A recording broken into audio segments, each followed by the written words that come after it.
দেখো বৃহস্পতিবার বলে আজকে, তো সেই জন্য যে ভাবলাম তো কচুরি করি। তো মটরশুঁটি কড়াই সিদ্ধ করে, আর এটা বানানোর ছিল আগে, যেহেতু যেহেতু আগে আগে পরোটা করেছিলাম, তো যার জন্য 4-5 দিন ছিল, তো ফ্রিজের মধ্যে রেখে দিয়েছিলাম। তো ভাবলাম আজকে কচুরিটা করি, যেহেতু বৃহস্পতিবার। তো বাবিনও বললো খাবো কচু, সরি কচু বলছি, কচুরি। তো যার জন্যে কচুরি রান্না করছি, তো খাওয়া বলে। তা ছোলার ডাল, সত্যি কচুরির সঙ্গে ছোলার ডাল ভালো লাগে, তো সেই জন্য ছোলার ডালের সঙ্গে কচুরি খাওয়া হবে। তো বাবিনও বললো, তার জন্যে রান্নাটা করছি, কচুরি করছি, কচুরি আর ছোলার ডাল। তো যার জন্য সব কিছু রেডি করেছি, রেডি করে নিয়ে সব তোমাদের সামনে চলে আসলাম। তো দেখো এক এক করে সব ভেজে নিচ্ছি। তো খাওয়া হয় বলে, তো বাবিন এদিকে ঘুরঘুর করছে খাবো বলে, তো যার জন্যে আমি পুরোটাই রেডি করছি, এক এক করে ভেজে নিচ্ছি। দেখো, আর কচুরিটা সত্যি বেলতে একটু অসুবিধা হচ্ছিল, যেহেতু কচুরি ভিতরে পুর দিয়ে করলে, পুরটা তৈরি করলে, পুর দিয়ে করলে জিনিসটা অসুবিধা হয় বেলতে, তাও অনেক কষ্টে বেলে করেছি। আর যেহেতু আগে ফ্রিজের মধ্যে রাখা ছিল, একটু জল জল টাইপের হয়ে গেছিলো, সেই জন্য দেখো কচুরি আমার রেডি। তো দেখো সব কটা ভাজা হয়ে গেল। তো এবার ছোলার ডালটা আর কি, ছোলার ডালটা রেডি করব। তো ছোলার ডালটা রেডি করে নিয়ে তারপর খাবো। দেখো দেখে বুঝতেই পারছো, আর খুব ভালো করে ভেজেছি।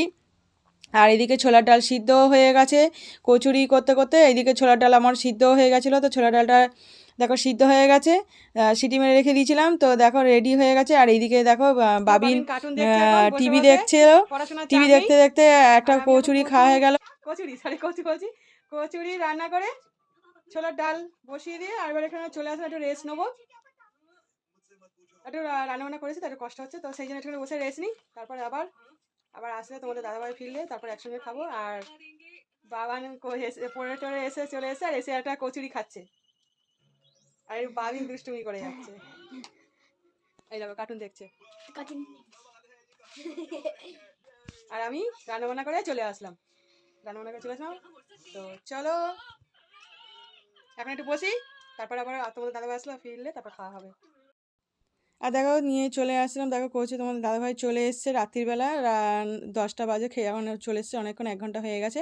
তো 1 ঘন্টা পরে তারপরে ছোলার ডালটা গরম গরম ছিল, তো চলো আমরা ভাবলাম খেয়ে নিই, 10টা বেজে গেছে। তো আবার শুতে হবে, যে যার জন্য তাড়াতাড়ি করে রেডি করে নিয়েছি। দেখো রেডি হয়ে গেছে, তো আমাদের খাওয়া রেডি। দেখো পরের দিনকে সকালবেলা চলে আসলাম, শুক্রবার দিনকে। দেখো বেশি কিছু রান্না করছি না, এই শীতের সময় ঠান্ডা, মোটামুটি ভালোই ঠান্ডা পড়ে গেছে। তো বেশি কি দেখো সকালবেলা আগের দিনে রাত্রিবেলা সব গ্যাস মুছে পরিষ্কার করে রেখে দিয়েছিলাম। দেখো সকালের মধ্যে নোংরা হয়ে গেছে, তো আবার পরিষ্কার করতে হবে। দেখো মাছের ঝোল রান্না করে, ঝোল ঠিক নয়, ঝাল করব। পেঁয়াজকালি, দেখো পেঁয়াজকালি নিয়ে এসেছিলো তোমাদের দাদাভাই বাজার থেকে, তো পেঁয়াজকালি উঠেছিলো, আর শীতকালে তো পেঁয়াজকালি তো ওঠেই। তো যার জন্য ভাবলাম আজকে শুধু একটু ঝাল, আলু দিয়ে পেঁয়াজকালি দিয়ে ঝাল করে, বেশ ভালোই হয়, এরকম করে খেলে খুব সত্যি খুব ভালো লাগে। তো যার জন্য এটা ফার্স্ট রান্না করলাম পেঁয়াজকালি দিয়ে মাছের ঝাল। এমনি খাই, কিন্তু তাও পেঁয়াজকালি দিয়ে মাছের ঝাল করছি। আর কিছু সেরকম কিছু রান্না করব না দুপুরবেলা। তো যার জন্যে সব কটাই মাছ, আর এটা শাটিং মাছ ভেজে একদম পুরো রেডি হয়ে চলে আসলাম। আর দেখো পুরো একদম রেডি করে, আর কাঁচা লঙ্কাটা দেখেছো, কাঁচা লঙ্কাটা দেখে মনে হচ্ছে যেন পেঁয়াজকালি, এর সঙ্গে কাঁচা লঙ্কা আমি দিয়েছি একটা কাঁচা লঙ্কা, যেহেতু আমি খাই একটু, সেই জন্য আমি কাঁচা লঙ্কা একটা দিয়েছি। আর ঝাল যেহেতু যদি কম হয়, তাহলে আমি কাঁচা লঙ্কাটা মাখিয়ে খাবো, তো সেই জন্য আমি দিয়ে দিয়েছি। আর দেখে মনে হচ্ছে না যে ওটা কাঁচা লঙ্কা, মনে হচ্ছে না পেঁয়াজকালি। তা তোমরা একবার ট্রাই করে দেখতে পারো, পেঁয়াজকালি দিয়ে আলু দিয়ে মাছের ঝাল করতে পারো, তা বেশ ভালোই লাগবে খেতে। তো দেখো আমি এখানে রেডি করে নিচ্ছি, আর এক্ষুনি আমার রান্না হয়েই যাবে। তো আমি আজকে বেশি সেরকম কিছু রান্না করছি না, তো যার জন্যে মানে ভাবলাম একটা তরকারি আর ভাত করি। তো আগের দিন অনেক কিছু রান্না করে খাওয়া হয়ে গেছে, শীতকালে পড়তে না পড়তে অনেক কিছু খাওয়া হয়ে গেল। তো যাই হোক, এবার দেখো জল ঢেলে দিয়েছি, জল ঢেলে দিয়ে এবার আমি এটাকে দেবো, যে মাছগুলোকে ছেড়ে দেবো আর কি। দিলে আমার মাছের তরকারি রেডি হয়ে যাবে, সব কিছু একদম পুরো ভেজে কষিয়ে রান্না করে দিচ্ছি। দেখো এবার মাছগুলো আমি দিয়ে দেবো এক এক করে মাছগুলো।